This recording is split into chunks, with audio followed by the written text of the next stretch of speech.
celične terapije so se v zadnjih letih razbohotile, doživele v bistvu razcvet v medicini. V Sloveniji imamo že od leta 2020 možnost zdravljenja z prvim CAR-T celičnim produktom, s Tisagen ledslovcelom. Ta se uporablja pri mladih, se pravi otrocih in mladih odraslih do zaključenega 24. leta z akutno limfoblastno levkemijo po 2 predhodnih zdravljenjih, ki pač nista bili uspešni ali presaditvi. Pri odraslih pa za difuzni velikocelični B-limfom, prav tako po 2 predhodnih neuspešnih zdravljenjih.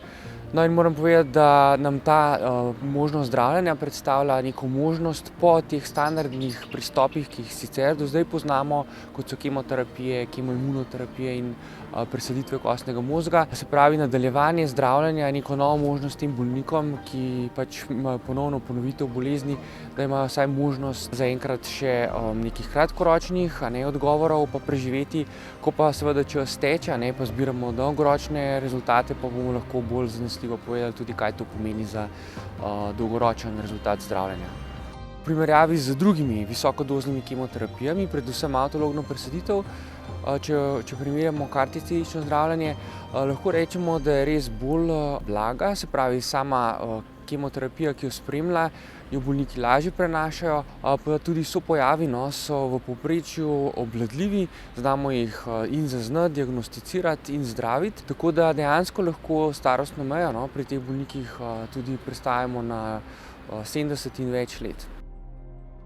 Tisagen ledslovcel, CAR-T celično zdravljenje za akutno limfoblastno levkemijo, dolgoročno uspešno zdravljenje po dobrem letu spremljanja okrog 60% oziroma rahlo nad tem.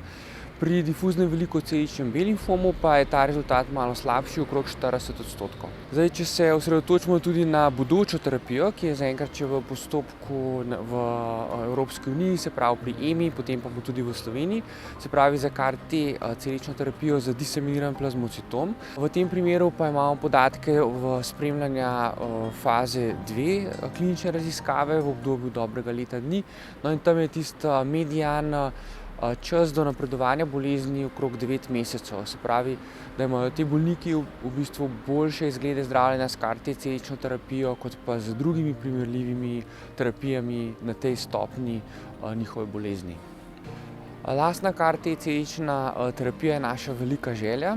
Kot veste, je ustanovljen konzorcij večjih inštitucij in klinični oddelek za hematologijo s predstojnikom profesorjem Zverom in pa mano kot vodjo presaditev smo eni od članov, ki si prizadevamo to terapijo uvesti. V letošnjem letu smo imeli veliko srečo z akcijo, v kateri smo zbrali dovolj sredstev za pridobitev naprav.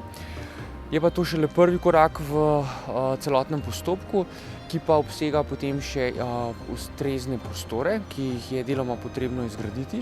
Potem jih je potrebno seveda ustrezno pregledati in odobriti s strani regulatorja, se pravi državnih organov. Obenem pa je potrebno vedeti, da moramo tudi usposobiti visoko izobražen kader, ki že zdaj obvlada določene laboratorijske tehnike, z dodatnimi šolanji pa bojo sposobni v bistvu izdelati ta celični produkt.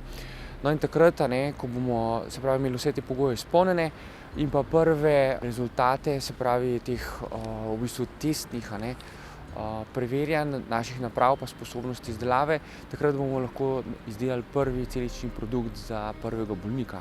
Če je časovnica, če se pač konzervativno, da ne bomo prezgodaj obljubljali to terapijo, časovnica bi lahko rekli, da v drugi polovici naslednjega leta lahko pričakujemo prve uspešne celične produkte in potem tudi prvega bolnika, ki ga bomo zdravili. CAR-T celične terapije so dejansko, kot sem rekel že v uvodu, v razcvetu.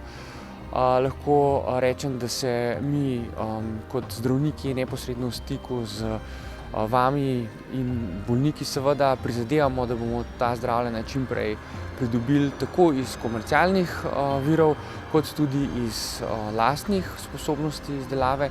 In jaz sem prepričan, da bo to eno pomembno poglavje v zdravljenju vseh hematoloških bolezni, ki nam bo dejansko na stopnji zdravljenja teh, najhujših oblik z najbolj neugodnimi poteki omogočalo, da bomo lahko ponudili bolnikom neko bilko upanja, da bodo dosegli, če ne dolgoročnega, pa vsaj začasno ozdravitev.